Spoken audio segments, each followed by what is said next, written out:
This, this is Ken from Nightcrown, and you're listening to RichardMetalFan. Hey, what's up, guys? Episode 179 of Richard Metal Fan Interviews, calling from Zoom, and I'm here with Ken Romlin from Nightcrown, Mist of Misery, Shut Up, The Unnamed Horrors, Upstigning, and probably a bunch of other bands I don't even know. So, how are you doing today, Yeah, Ken? yeah. I'm a bit tired. Was at the festival yesterday and came home around 2 in the night and misunderstood the time. So I thought it was like in 8 in the morning. So I got up really early to to realize that it's not 8 in the morning. It's the meeting. The interview is in like 2 during the day. Yeah, that was my fault. I should have said like 8 my time. Mm. There's no worries at all. All Uh, right. That's all good. I want to do like a rundown of your discography as well as I want to talk about like your musical history, but take me back to young Ken Romlin. So, kind of growing up in Sweden, what were the first bands that got you into metal and what made you want to be a vocalist? I think I was like 6 years old or something like that, and a friend, like friend of mine, his dad had Metallica Ride the Lightning, so that was like my first, the first record I ever heard, and we when we listened to it, we felt that this is something that grown-ups are listening to. We're not allowed to listen to it. So, but actually, to be a vocal be a vocalist, I think it was when I saw when ZTV and MTV were good, and I saw, I think it was the video for Pain On and On, Rammstein's On, and Linkin Park One Step Closer. Nice. Yeah, and when Chester like screamed that "shut up" when I'm talking to you, I felt like you can sound like that. I am intrigued. So, but I didn't start doing like extreme vocals. I think I was like 17 or 16 or something like that when I started. All right. That's awesome, man. So, I'm guessing kind of like going in order, I believe your first band that to talk about was Dark Forest of North. So, tell me about like that cuz I believe you were in the it started in like '07. Yeah, 06, 07, sometime there.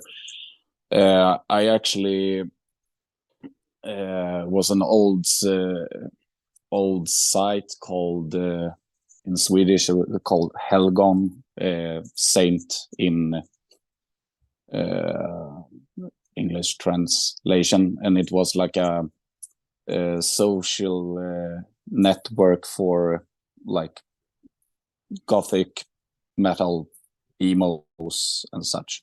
And I saw an ad that there was a band looking for a vocalist.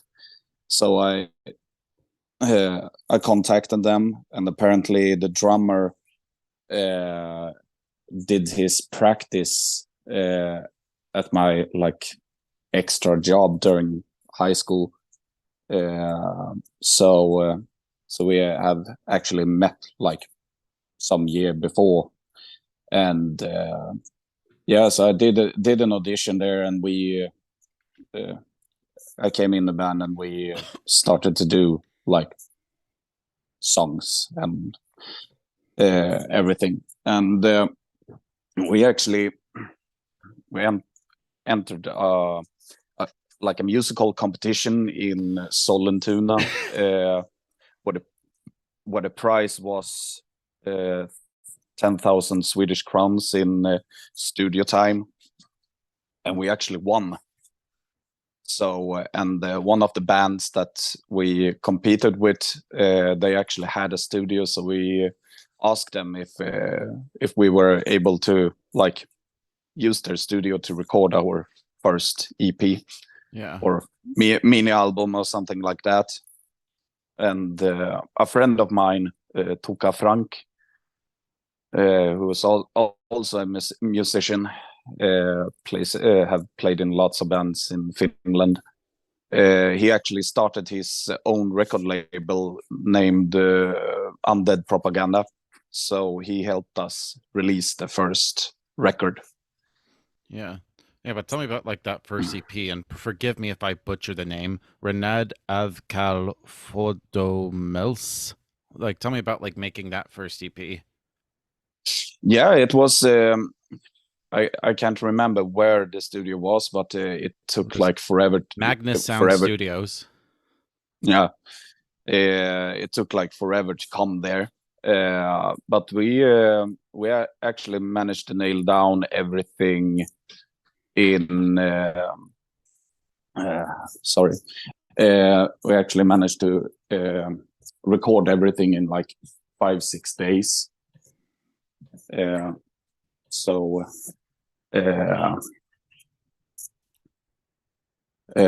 But everything went pretty good. Victor Parra, our drummer, I think he was done with the drums in 2 days, and bass and guitars were made in 1.5 days, I think. And like last day, we did some keys and vocal tracking. So it was quite an good experience. It was like my first time in a real studio recording, so we had some fun. Yeah, that's still a very good EP. And then tell me about like making the full-length album Dolden Skilliger Oss at. Yeah, Death Do Us Part in Swedish. Yeah, that was actually quite a fun story, because our guitarist girlfriend, she knew this guy called Stefan, but he has a nickname. It's a Viking. So we decided to meet up this dude because he had knowledge, and he studied like music productions in the school, and we wanted to record some new songs. So we decided that, yeah, we can meet for a coffee and just meet each other, get a hold of each other, and see where it goes. And when a dude is called Viking, we all felt that, yeah, now we're gonna get some big fat dude with long hair, long beard, and this skinny guy without a beard but long hair and looked like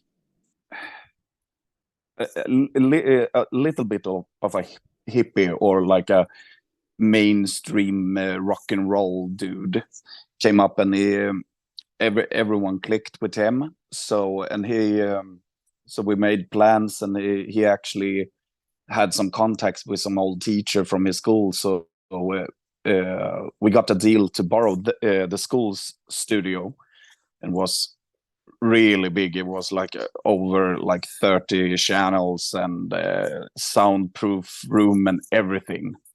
So we managed to like take the drums there, and when we came there to like record, our drummer was so ill, but he managed to record the drums in, I think it was 1 or 2 days. And for some reason, Vikings contact his like former teacher went on vacation, so there was some kind of substitute teacher coming in, and he like, no, you're not allowed to use our studio. So we only managed to record the drums, and So we felt like, yeah, what what do we do now? So Viking told us that he can record we can record the last things at his place, his parents' house. So we actually we record bass and guitars in his parents' living room, drawing cables into his room, put like amplifiers and everything, and put up mattresses to like isolate everything. So Döden skiljer oss åt is it's a very bad recording, but we managed to do the best of everything. And we recorded keys at his place. He actually, one of the songs, he actually made a whole symphony in his basement with some different like amps and everything. So, and we recorded vocals there as well. So, and yeah, during this time we actually managed to have some gigs here and there. Yeah, but of course, 2011, like you all had broken up. What was the reason for the breakup? The reason was that I did like everything. I did everything except creating the songs. I was the one that sold tickets for like we were in this like emergenza competition several times, and you actually like pay a fee to be in the competition, but you can get that fee back and also earn some money by selling tickets. So if you get like 100 tickets, we were five in the band, so we try to like we sell at least 10 tickets each so we can like get the money back. But I managed to like sell like 70 tickets or something like that. So I drag all our fans to the shows. I put up posters. I booked gigs, fixed like everything. So our last show we were opening for Degraded when they had their release party for their record A World Destroyer. Was actually quite a good gig. Lots of people, but afterwards we have made a schedule to be in the merch so that everyone could like have a beer or watch the other bands. But all the guys like abandoned me in the merch stand. Our guitarist had some test in school, so he told us like, yeah, after the show I'm going home to study. Yeah, fine. But I felt that this is not like a band anymore. It's only me, except that the guys are creating the songs. I create the lyrics and do everything else. And I felt like, no way, I don't want to play like black death metal anymore. I'm so sick and tired of it. So that was the like, and all the guys felt that, yeah, if you quit, then there is no band. We cannot like get a new vocalist that as good as you. So they decide like, yeah, we call it a quit. Right. And then it was like right after that you started up To the Gallows. Tell me about that. Yeah, I actually had the idea like the last I think it was last year in Dark Forest of North. I actually fell in love with like metalcore and deathcore and all that era when like SLA Dying were big and Bring Me the Horizon were like brutal and everything. So I actually asked Viking that helped us record Döden skiljer oss åt that yeah, do you want to help me out with creating the music for this lyricals idea and do something else, because Viking he has had his own band on the side that was more like was like a rock and roll band. and he felt that, yeah, of course, I'm with you. It's good to like explore new music. So we started to sit in his basement and start to like creating songs together. And I told him that there is no limit. If something sounds good, then we use it. But we try to like, yeah, capture this like metalcore-ish sound with synthesizers and everything like that, because it was in the like every band started to use it that I listened to, so I felt that, yeah, we jump on this train. Yeah, And yeah, you're saying. yeah, and so, but it was a long process, the first EP to create. Yeah, if internet fails, what will we do then? Yep, exactly. Yeah, how did that title come to be? I just think it's pretty interesting. Yeah, actually the title is referring to how society is dependent on technology. Like we are so we need like all this technology to make society work. And what happens if like everything just blacks out? Then we are back in like the Stone Age again. So yeah, and I felt that it was a title that catch your eyes. Like what the fuck do they mean with, if internet fails, what will we do then? What do they mean with it? So yeah, and you have like really interesting song titles around 2012, 2013, like Nobody Cares About Your Facebook Status and this, and even Fuck Reality. I think those are some like good songs. I was like listening to it on Bandcamp just in prep for this interview.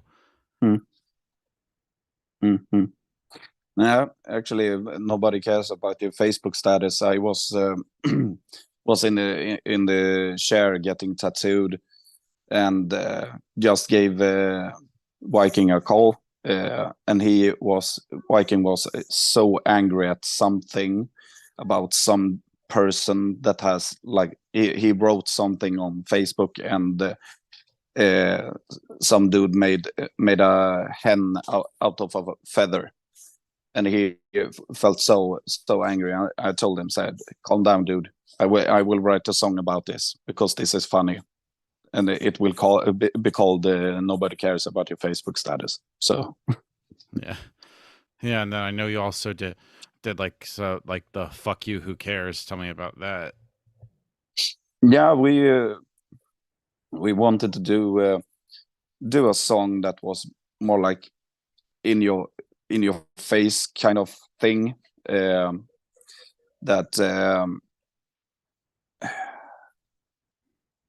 we wanted to be more edgy or something like that.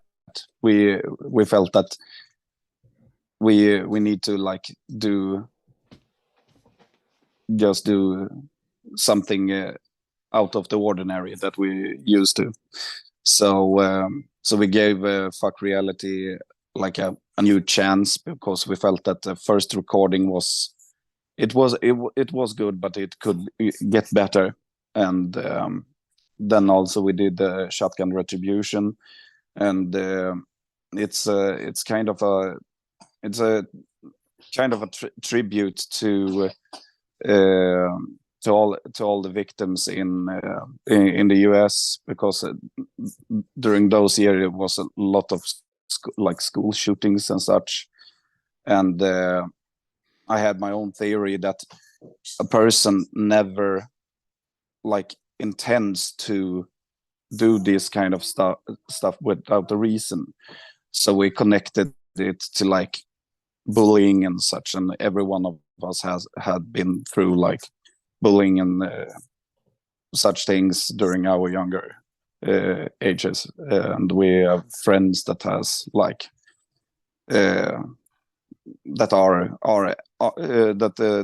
doesn't live anymore because they were so bullied during like school. So we felt that we wanted to do a song about that topic. Yeah. And then, of course, I know you also did Guilty on All Charges. Tell me about like that. Guilty on all charges. We felt actually I felt that we have like done. We have recorded singles, we have recorded EPs, but we hadn't do a full length album. So we started to create more songs, gave some songs another shot because we felt that they deserved it. But everything on Guilty on All Charges was recorded at our like home studios and such. So the only like downside with that recording was that two of our members in the band they helped create some songs and record, and when we were like almost finished with the songs, they quit the band, and we felt like now we need to like re-record some stuff because some of the band members didn't like those members at all. To the Gallows era is like filled with conflicts, and I felt that I'm back in old tracks again to be to do everything myself. I try to like delegate responsibilities to all the other guys, but as usual, when you're the oldest one in the group, when nothing when we if I tell someone, you fix like Facebook and updates and such, and they don't like do their job, then you say, okay, then I do it myself again. So Guilty on All Charges was it was a bit chaotic overall, I think. All right. And then I think the last thing for To the Gallows was the 5 Years Later EP, which is basically a bunch of like cover songs. What made you guys decide to like do an EP of cover songs? Yeah, we felt that we our first cover was actually Sonne by Rammstein, and we did a cover of Do It Like a Dude with Jesse J. But we felt that we wanted to like celebrate bands that we were inspired by. We felt that we wanted to give those songs our own interpretation. Yeah. So, and it was like, I think the 5 years later EP, it was I think it was connected to that we had managed to be a band for 5 years or something like that. Yeah. I think it was like the 5 years after we recorded If Internet Fails. I think it was like that.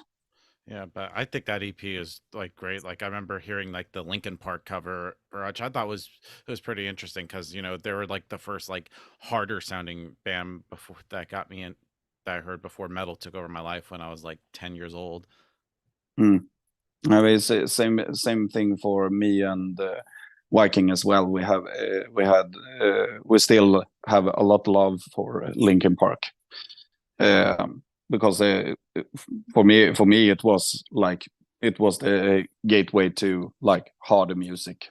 Yeah, same. And a lot of people always like shit on new metal, which I think is bullshit. Like the gatekeeper elitist. So, and I'm telling them like, okay, so you're telling me that you were like 5 years old, you're like walking to school with your lunchbox, listening to the Nightside Eclipse. Come on.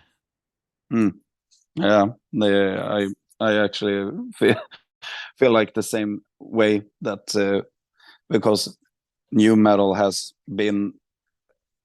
have had its ups and downs, but now now it's more accepting than it was like 5 6 years ago.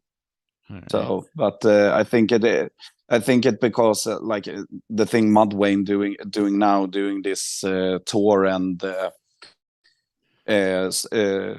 trying to create new music. I think it's fantastic. It's wonderful. But it's like a Cold Chamber is like hinting to do a reunion, but then they don't do it, and now they do it. I don't. Yeah. No, I feel like just do it. Yeah. Just do it. Earn some extra cash or something like that. Just do it. Do what you feel like.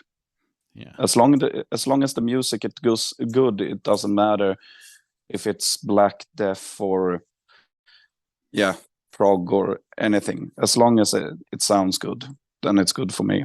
Indeed.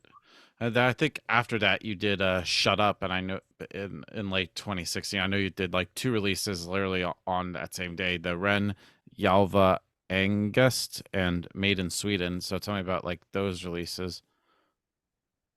Nah, actually, it's Jesper, the guitarist from To the Gallows.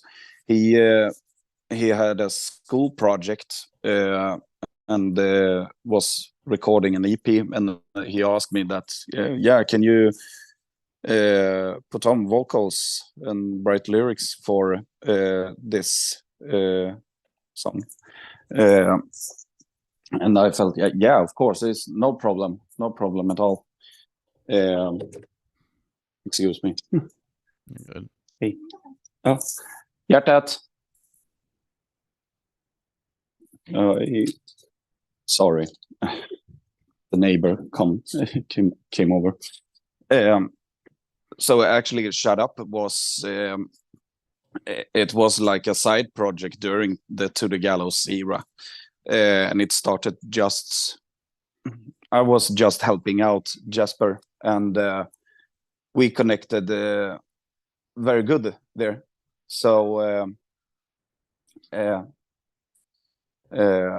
so we talked, and I felt that let's do some more songs, just because I wrote a lot of lyrics during this time, and I felt that many of the lyrics will like never see the day to like become something. But so we actually recorded two albums. But life comes in the way, gigs, the breakup of or like when To the Gallows would put on ice or something like that, and then Jesper just told me that we have like 2 albums and we can like release them like now. So so we decided that we release a double album, but we just do it for fun. Yeah. We actually have materials for one more album, I think, but we haven't had like the time to like start recording it. And I think he has lost all the like original 5 tracks, like each channel and everything. So it will not probably happen. Damn. So damn, that it would have been awesome. Yeah, I think so too, because I had a lot of ideas what I wanted to do with the songs, but only time will tell. Shut Up is it's just a studio project. So if we do stuff in 10 years, then we do stuff in 10 years, or we don't do stuff ever again, then we don't do it. So right, everything depends on like here and now, how life is going. So yeah. And then I know, then kind of going into the next thing is Disserrated. And I know in 2017 you did the And Hell Followed With Me EP. Tell me about like the formation of that band and then that EP. Yeah, we actually it was the end of To the Gallows. We were on our way to we have like recorded attention horror video, and we managed to book a gig in Gävle, and our like new guitarist Samuel, it was actually him that fixed the gig. So we have like planned everything, went there, but on the way we were supposed to meet up with Samuel in, I think it was Upplands Väsby or something like that, on our way to Gävle, but none of us didn't get a hold of him. And during this period, there were a lot of conflicts in the band, and I felt that that it's time to like put the band on the side for a while to catch our breath and like just do something else. Anyway,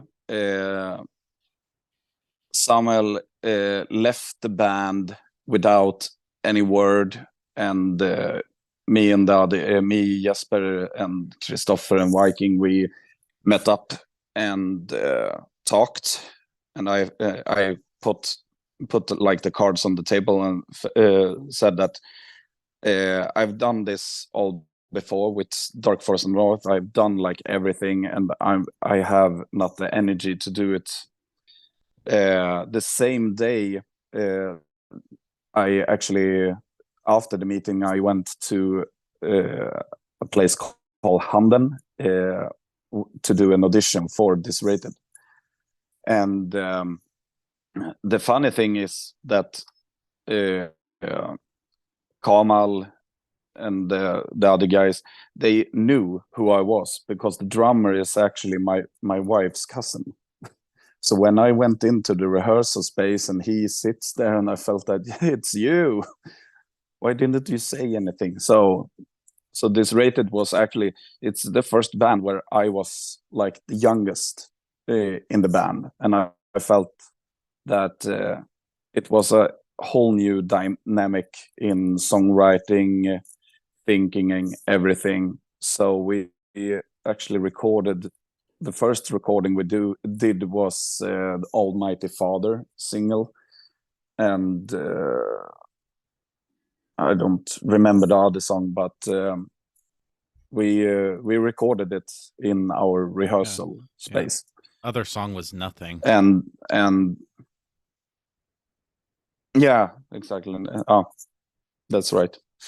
But then we were back at it again, and recorded And Hell Followed with Me, where it and it was, I think that recording I'm like most satisfied with Disrated, because the artwork was fantastic, the songs were really good, the lyrics were also very like over the top, like some of the best lyrics I have ever written.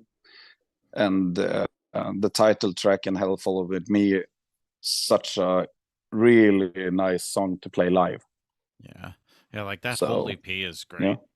Great, like the title track, Iris, the passage, like it's only like about under 14 minutes, but that EP is just it's just technical, it's just fucking heavy. Yeah, it was really really nice. Sadly, the band was more focused to record than to play live, and like each time when we went on stage, we had some troubles with amplifiers, and I think guitarist Johan, he like was a bit lazy, because he had his own gear that he knew works, but he was like sometimes too lazy to bring it with him. Oh wow! And so he used think about he used his the place amplifiers or something like that. But when he didn't manage to get it to work, he always if it doesn't work, I'm not setting my foot on that stage. And I felt like all this stress building up because of it. And I think that was like the main reason I actually quit the band, because we had different ambitions. I have no problems to like do recordings and rehearse and such, but I felt that the band just stood on the same place and didn't like do anything. And I felt that I'm not going to be in this position again and do everything myself. Yeah. So I did what I felt was right. It was, I come to rehearse, and I write lyrics and record. Yeah, that's fine. And I can of course like promote gigs and such like that. But I want to do anything more. So and during this time, I was like headhunted by Henrik from Nightcrown. He found my little YouTube channel where I put up my vocal covers, and he asked me that, would you be interested to do an audition for Nightcrown? And I felt, yeah, of course. And my former drummer, David from To the Gallows, he is like always like nagged about, you're such a good vocalist, Ken, and you have this like sound that is perfect for like black metal. Why don't you play black metal anymore? So I felt like when I first heard the songs from Nightcrown, I felt like, oh, it's black metal. And I asked my friend Jesper to can you help me with the recordings? And when he heard the song, that now I'm gonna bust your balls, because this is really good music. So and during this time we recorded the album with Disrated, and which was also a pretty good album, by the way. It's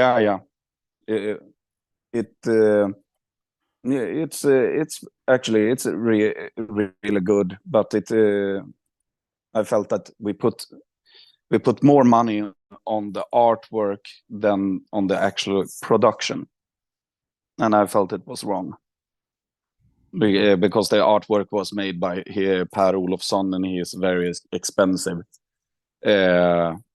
Of course, he is a good artist. He is, and he managed to like capture like an amazing cover for that album. But the cover art doesn't reflect the music, because the music compared to the artwork is garbage.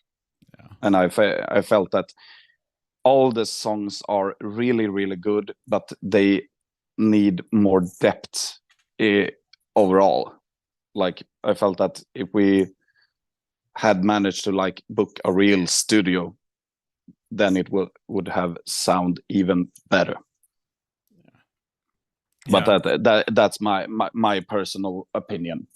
Yeah. I'm very happy that if like people when they mention, it was a really good record. Yeah, thanks.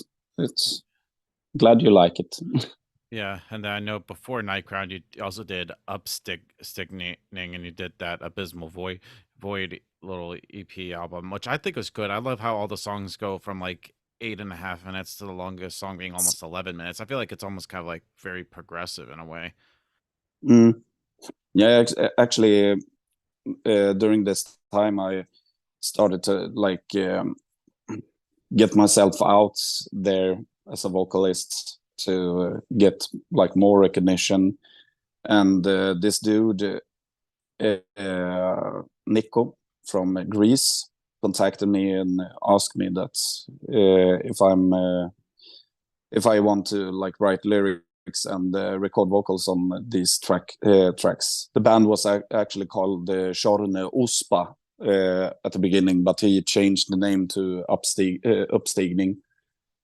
And all the songs he recorded during a difficult time. So I felt honored to like write down the lyrics. The sad part is that it has not get an official release.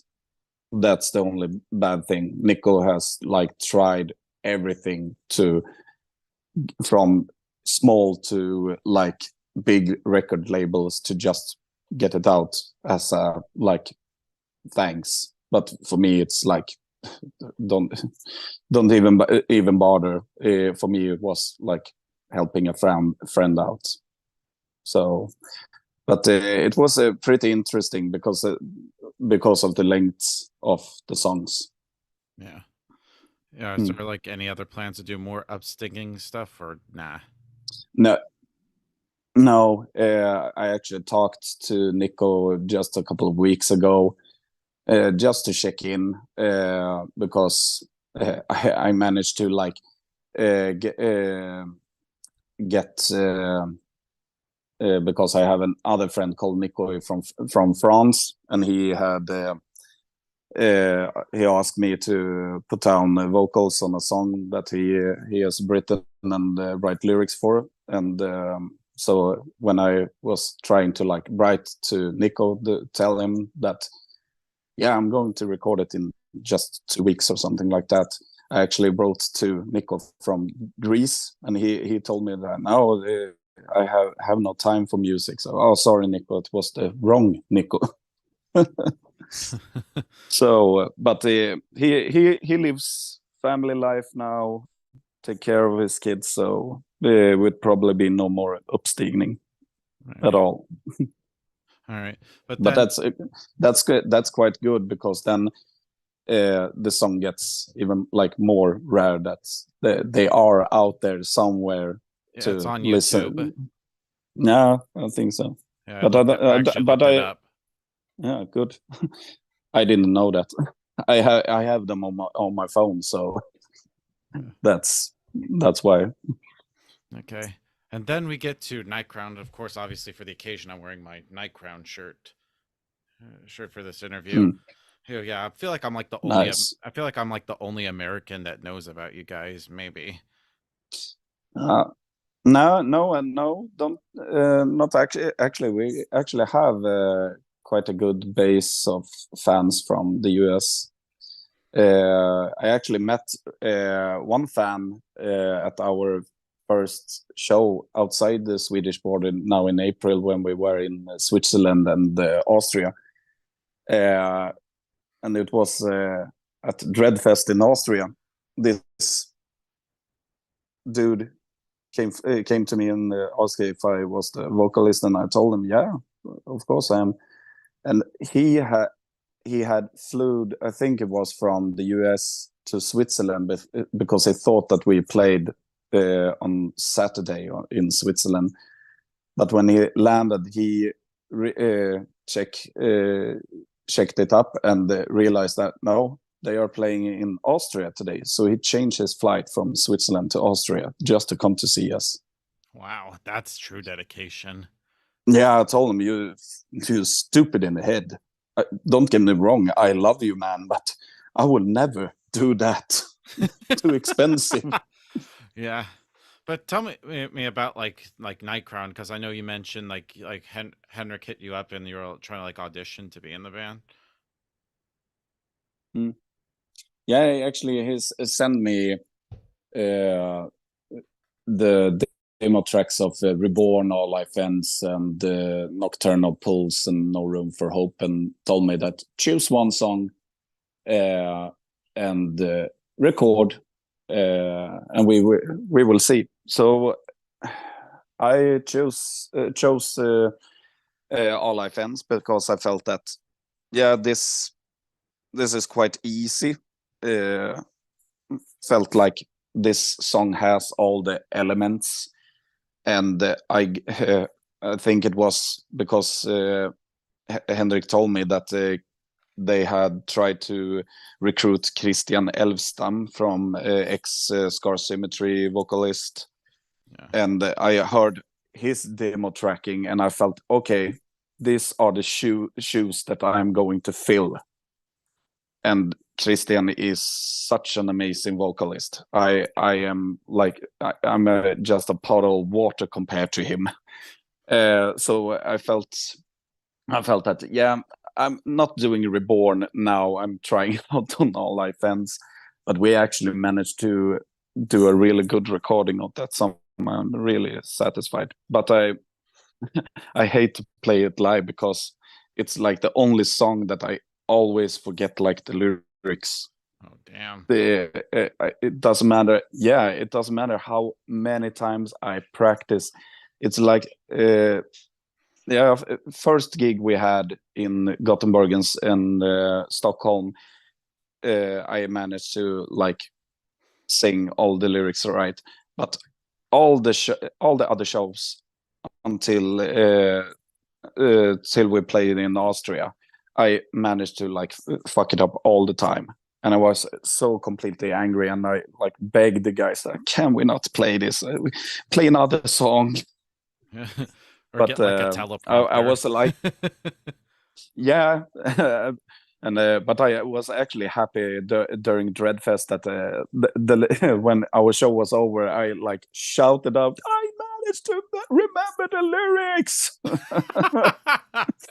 So, yeah, but tell me about like. So I stood there and talked in yeah, tell me about this first EP. Tell me about like this, like No Room for Hope, Nocturnal Pulse, and All Life Ends. Just a great like first introduction to Night Crown.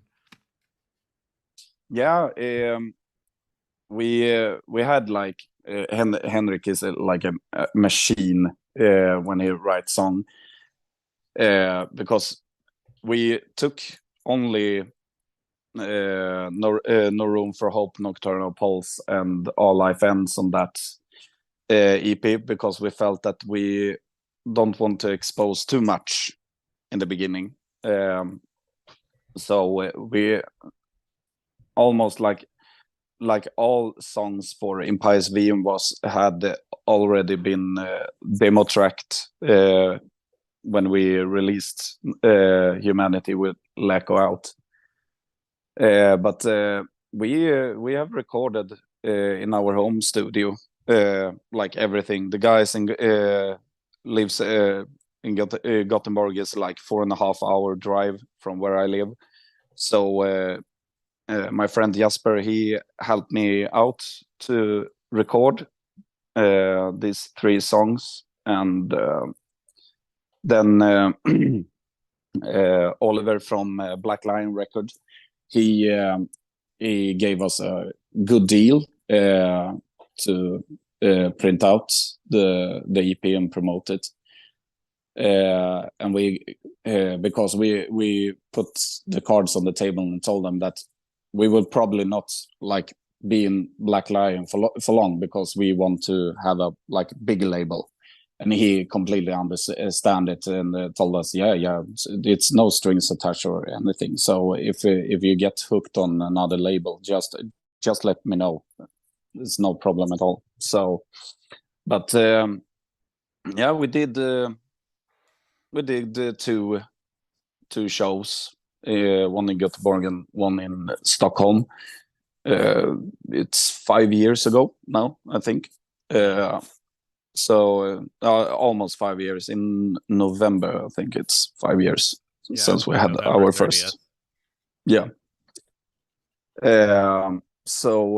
But the response on the EP was mind blowing. We were compared with like Dissection and like the new that we brought back, like the 19th era in the sound, and it was actually we were not surprised because Henrik has a lot. He takes a lot of inspiration from the bands he was listening to when he like discovered black and death metal. So So he still loves like all these old bands like Dawn and Dissection and Edge of Sanity and everything. So yeah, but then I think in between that, I know you in 2019 you joined up with the Unnamed Horrors, which of course with Paul Allender, formerly of Cradle of Filth. Tell me about like that.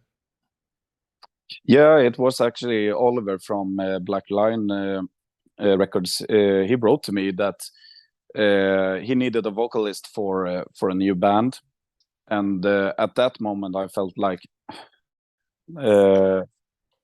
yeah, let me hear the music and we will see. But he didn't tell me it was Paul Allender, and I'm a huge Cradle of Filth fan. Me too. Yeah, it was. I bought this like metal magazine and got like a CD with I think it was Earache's Roadrunner or something like that, and I heard Gilded Cunt, and I was hooked and felt like, yeah, I'm going to learn to scream that high. And I think I was 17, 18 or something like that. But anyway, Oliver told me that, yeah, it's Paul Allender, ex Cradle of Filth, and I told him that yes, yeah, I do it. So Oliver hooked me up with Paul, and we got talking, and he presented his idea, what he wanted to do, and then I got in contact with our orchestrator, Adrian, that lives in Poland, and they started to like send me tracks. So I started to write lyrics. And then I got like the biography, and compared to about the Unnamed Horrors, but compared to like other band biography, this was more like a story. It was like a story about an diary that was found in like an insane asylum or something like that.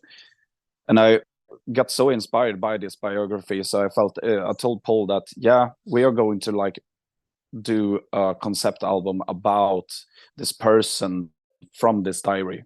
So I started to like create this story through each song about this dude, how he like he got like he they are like doing experiments on him. He experienced sleep paralysis and like, yeah, all this scary shit. Yeah. Anyway, we have like recorded the whole album, but something happened, and it was when Russia invaded Ukraine. It affected the economy in Poland, and Adrian has like he has only like worked with music, and he needed to like take a daytime job to get the economy running, and the pandemic was like full blown and everything. I think it was everything, and the first thing he got was COVID, and it got so bad, so he got a stroke. Oh shit. Yeah, and Paul didn't hear from Adrian for like 2 months, and he started to like contact Adrian's Facebook friends, and then got a hold of some that knew that, yeah, Adrian is in a hospital. So, and Adrian has all the recordings. So at the moment, I don't actually know what will happen with all those recordings, because right now me and Paul, we just sits and like prays that Adrian recovers so much that he can like sit down on his computer and send Paul the recordings. Yeah, I hope he makes a full recovery. I'd love to hear like Yeah, vocals on that. Yeah, I feel so too. For me, it's more like to celebrate Adrian, because Adrian has put down blood, sweat, and tears into this record, and both me and Paul feels like it's a celebration to him. It's his like life's work. Yeah, and then going back, so at the you're saying. So at the moment we don't actually know what will happen. Yeah, it's fair. It's fair. But then going back into Nightcrown, you did MPSVM, which I loved this. So what was like the thought process making the debut full length Nightcrown album? As I said before, that when we recorded the EP, most of the songs were actually already written. I think it was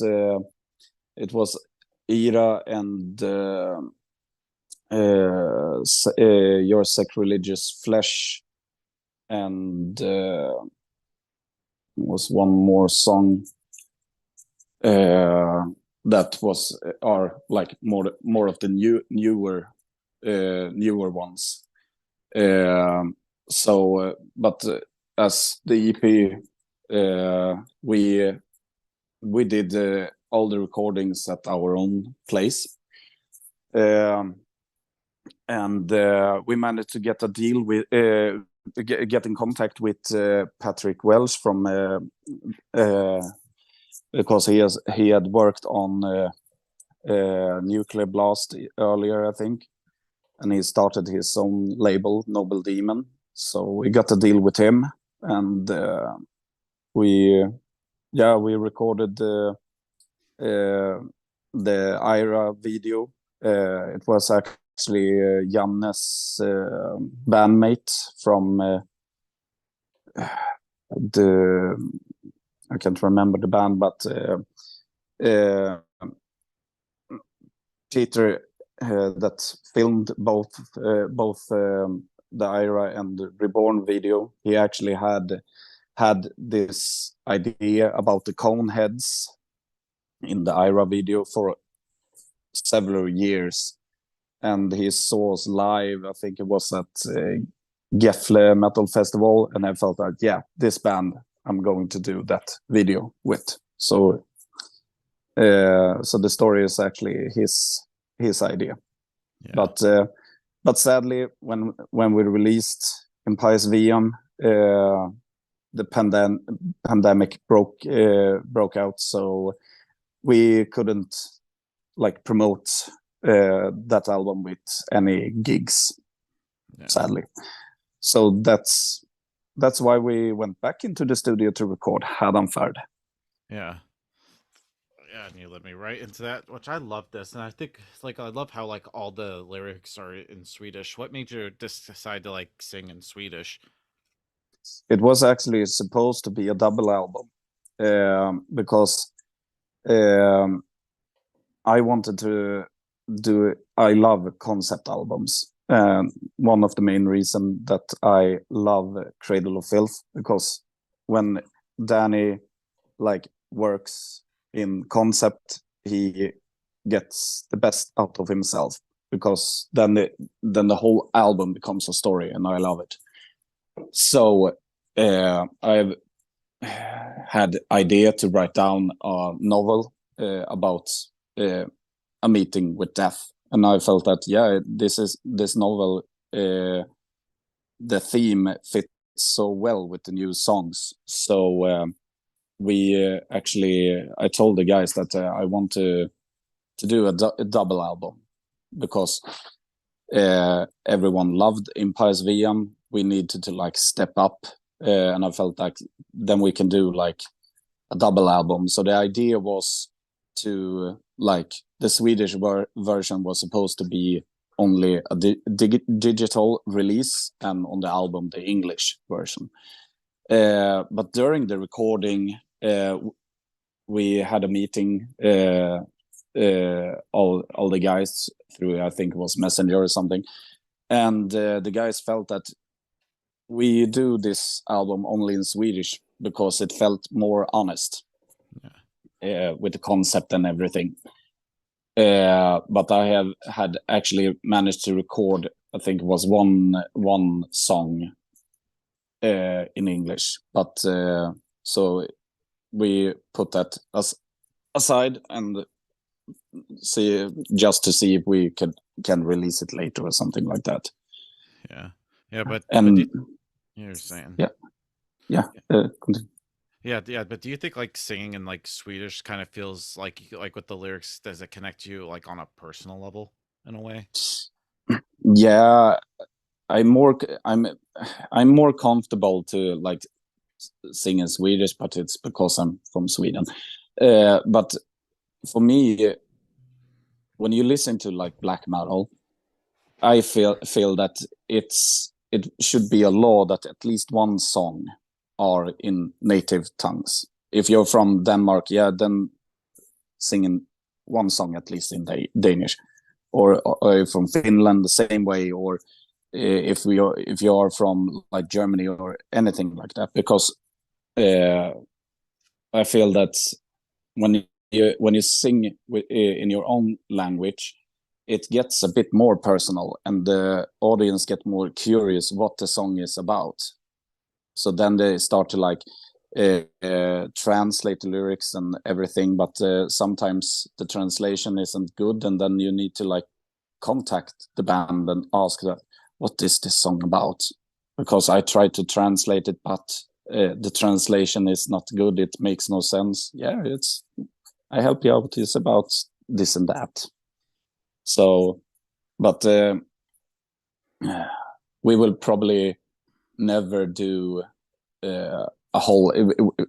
Probably we will never do a whole album in Swedish ever again, because it's a bit harder to promote for like everyone outside the Swedish border. But I feel that at least one song in Swedish will be. Everything depends on inspiration. So we will see. We have some songs on the next album in Swedish. Wow. And kind of like talking about like your lyrics, does when it comes to making lyrics, do you try to like put yourself in like a certain like mind frame to get like the lyrics, or just the lyrics just come like naturally and organically from your perspective? Yeah, sometimes when I was younger and wrote lyrics, I wrote lyrics first, and when when we were into the gallows, I wrote down lyrics and adapt the lyrics when the song was like done. But with Nightcrown, I actually know it started with Disrated, that they wrote the songs and I wrote lyrics to the songs. And I haven't done it since like the Dark Forest of North era. But overall, into the gallows, I was more focused in like society problems and like personal problems, stories about myself and such. But with Nightcrown, it's more like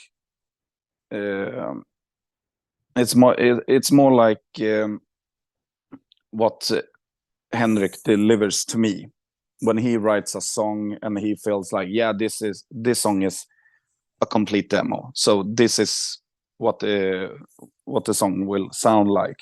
So he gives me the green to write lyrics, and I'm listening to it, and I feel and let the song speaks to me what is supposed to be about.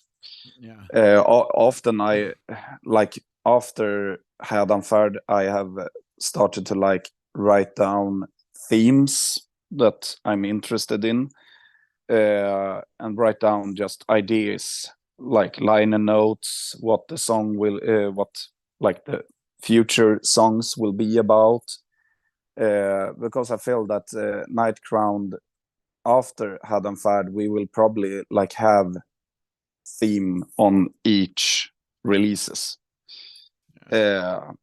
because I feel that when I write lyrics, I don't want to like just write down words. I want to tell a story. I want the listener, because I put myself as a listener. What do I expect when I listen to a record? All right. What is it about? Like this year, I got a really good record from a band in Sweden called Fredlös. I actually saw them live yesterday for the first time. And when I heard their debut album, I felt that this is something else. This is very special, and it was a complete theme. They worked with like old Swedish words and everything. It is such a good album, and it will get high on my album of the year list this year. So I try to like to put myself as a fan and what the fans are expecting. Yeah. And then I know you're the last thing you did was the rebirth of the old EP, which of course has a couple of the English versions of some of the songs from Hadenfart, as well as you did a cover of Old Man's Child. So what made you decide to do like a cover of that song in particular? Actually, Patrick from Noble Demon has like asked us to do a cover, but he wanted us to like do I think it was Transylvanian Hunger from Dark Throne, but Henrik felt that if we are going to do that, then we like destroy a masterpiece. So the first idea was actually to do a cover of I think it was King Diamond. Can't remember what song it was, but I felt that that's like more interesting, because compare Nightcrown to King Diamond, it's like night and day music wise. So I felt that this song we could do a really cool version of. But then Henrik told, I think it was Henrik that presented that she would not do Old Man's Child, this really old song. So, and I felt like I don't actually care. Just you decide what cover we will do. So we did it, and when I started to record it, try to like record it, I think I called Henrik like 2 times, told him, I hate this song. I can hear the vocal pattern on the original. And he told me, don't listen to it. Make it your own. Are you sure? Yeah, do it. Oh, okay. Then it's no problem. Then 5 minutes later, now it's done. And at the same time, because the reason that we released this EP was that it was supposed to be the cover was supposed to be released, I think, much earlier, but it took some time to get like permission to release it. So it took some time, and then I talked to the guys that I felt that we cannot like only put out like 2 songs. It feels a little bit small, so I did the translation on Fjättrad, and I think it was one more song, and recorded. A Failed Sealed in the Grave, which is Et Yeah. Fast Old. Yeah. So so it became like a 4-track EP. So because we already had the other song recorded, so we felt that now we have a EP. Yeah. So, yeah, I would love to hear like the rest of the songs, like the English versions of these songs. I think, because I know, like, of course, like English is, of course, is a universal language. I feel like you want like your music to like connect to everybody. Yeah, the problem is that some of the songs, when I did the translation, like Nattkrönt, we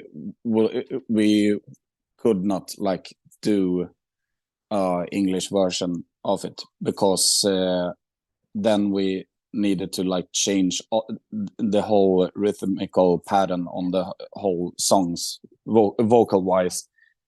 And I felt that no, then you will like lose the whole edge of it. So that's the reason we took those songs that were a bit more easier to translate. Yeah. And that of course the last thing I want to talk about is Mist of Misery, which you joined last year. Here, tell me about like how you hooked up with those guys. Was quite funny, because when I was when we were signed to Black Lion Records, I took a look on the bands that Oliver has signed, and Mr. Misery was one of them, and got hooked from the first song. I think it was Bleak Autumn or something like that.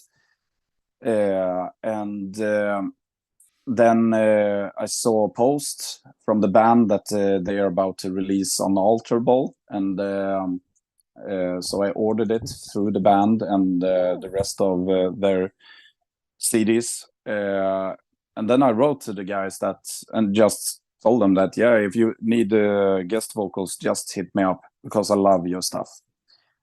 And then was it over, must be like 2 years ago or something like that. Damien, the bass player, contacted me and asked me if I would have, if I could help them out to record vocals on their new record. And I told them, of course, no problem. And they told me that, yeah, you get like 30% of the income from this record. Yeah, no problem. So, because Mortus Donatus, he had some troubles with his vocal cords. They had tried like over a year to record vocals. So we met. They had their studio in Dalarna, which is like, I think it's a 3-hour drive from Stockholm or something like that. So I picked up the guys and we drove to Dalarna and started the recordings. And we clicked very, very good during these sessions. The drummers, like stepdad's house, like the upper floor, they had built a whole studio there. So we started to recording. I did a poor practice on the song the first weekend we were there. So I managed to record 1 or 2 songs that weekend. But then a couple of months later, we continued to record. And then I drove after work on a Friday, so we managed to come during the night. So the first thing we did was to get some food in our bellies, and then we start drinking. And I put down, I think, during that night, I recorded like 3 or 4 songs. And we were like blown away how everything went so well. But that's a lesson I learned, that if you do poor practice, then you get poor recordings. If you practice a lot, then you get good recordings. Yeah. So because they managed to they have written all the lyrics, and in their own home studios they have like recorded like singing patterns. So all I needed to like do was to listen to the pattern, follow the lyrics, and memorized the pattern. So after I like practice it during that month, then we managed to like record it. But the last song, I think it was the third weekend we went there, we managed to record almost everything except one song. So we talked, and we said that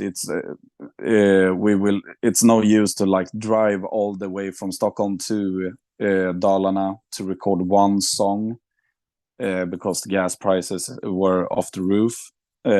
So they talked to a friend of them, so we borrowed like his one of the rooms in his house to record the last song.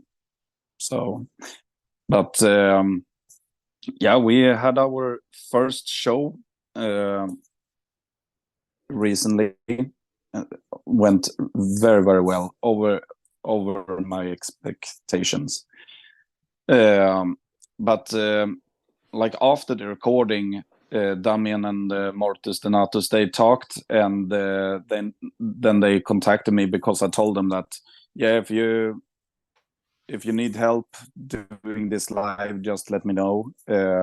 So we can talk about like prices and everything that the place need to pay me to do that. But they decided to vote me to. They asked me if I want to be their like temporary vocalist, and I told them, yeah, of course. It's nothing to ask about, because we clicked so good. And Yeah. Yeah, and so it kind of in the end, to wrap things up, what's next for like Mr. Misery or Night Crown? Is there any more like tours and stuff planned? And is there a chance maybe you could bring either of your bands to the States for a tour one day? We'd love to have you. yeah, we get a lot of requests for Night Crown to do stuff in the US, but